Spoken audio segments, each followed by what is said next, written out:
Nós estamos então nesses vídeos agora já no pré-conclave, nesses 9 dias, novendiales, em que se prepara o conclave.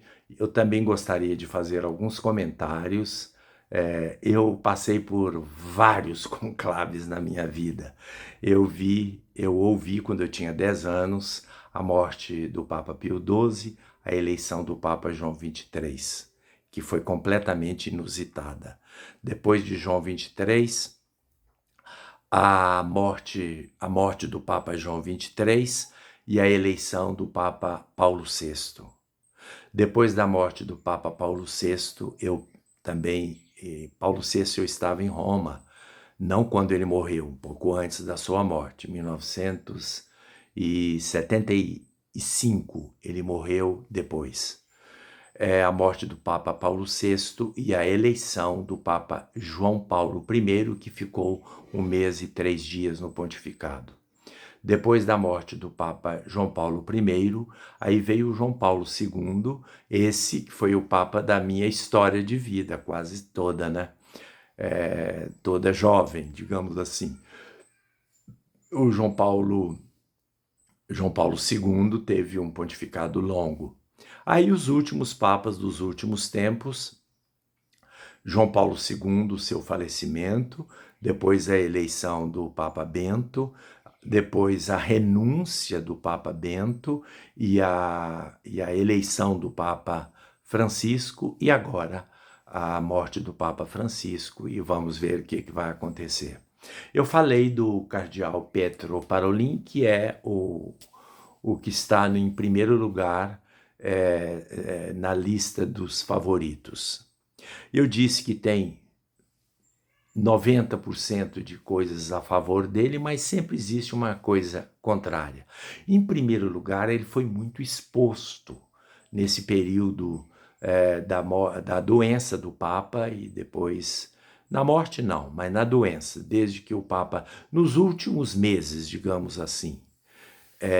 O, o que é a favor dele? A favor dele que ele é um diplomata de primeira linha, e ele foi nomeado cardeal pelo Papa Bento, mas o Papa Francisco confiava muito nele, muito.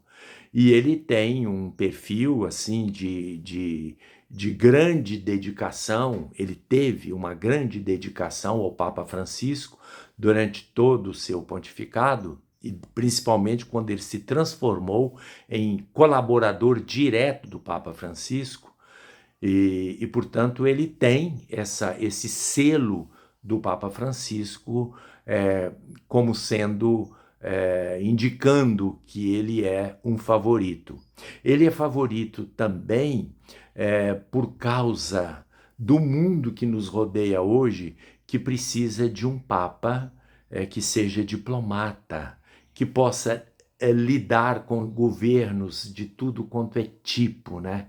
Governos de um lado, de outro, muitos conflitos no mundo inteiro, e ele é um diplomata de carreira.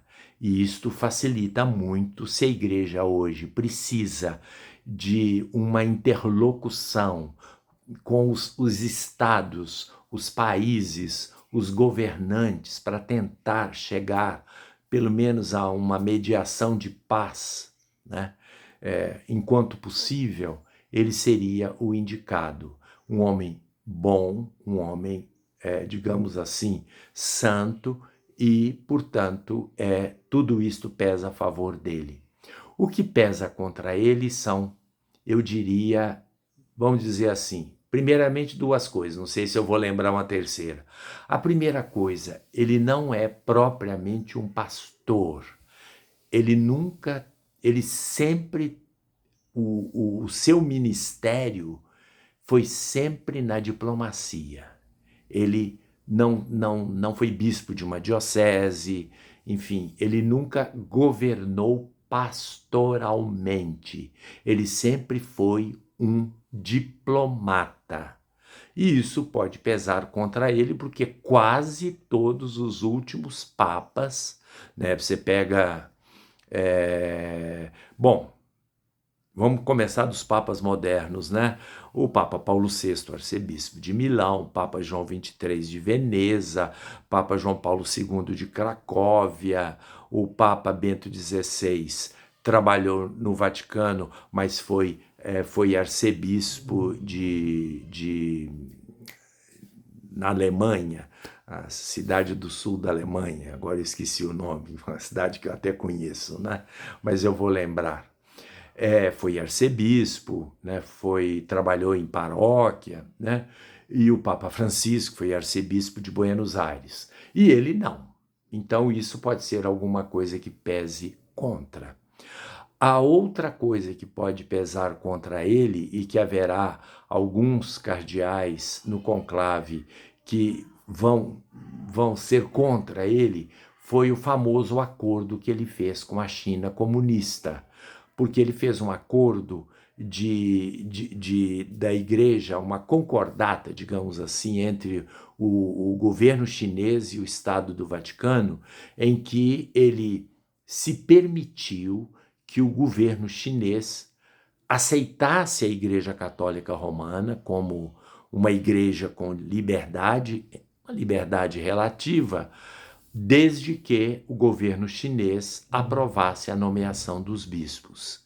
Isto não é aceito por muitos católicos na China, inclusive por bispos, até um cardeal e padres.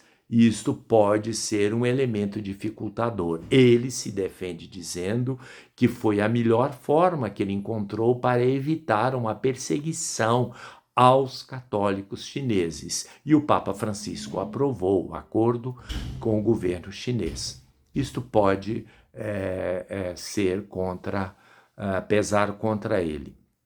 E como eu disse, se ele conseguir alcançar a maioria dos 2/3 logo de começo, aí possivelmente nós teremos na fumacinha branca o anúncio do seu nome, Pietro Parolin.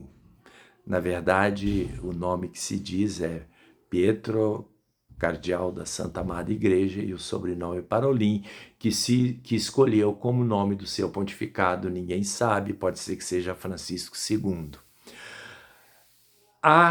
Agora eu quero mencionar, dizer que muitas pessoas estão, digamos assim, achando que depois de tantos anos de papas de fora da Itália, que talvez se deva voltar a ter um papa italiano, o bispo de Roma, né?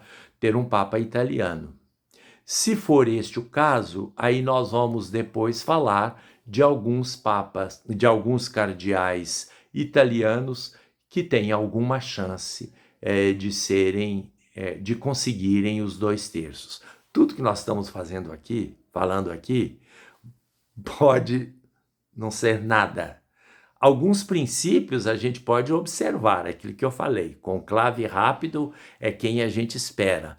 Conclave demorado, certamente é alguém de fora, que nós não esperávamos.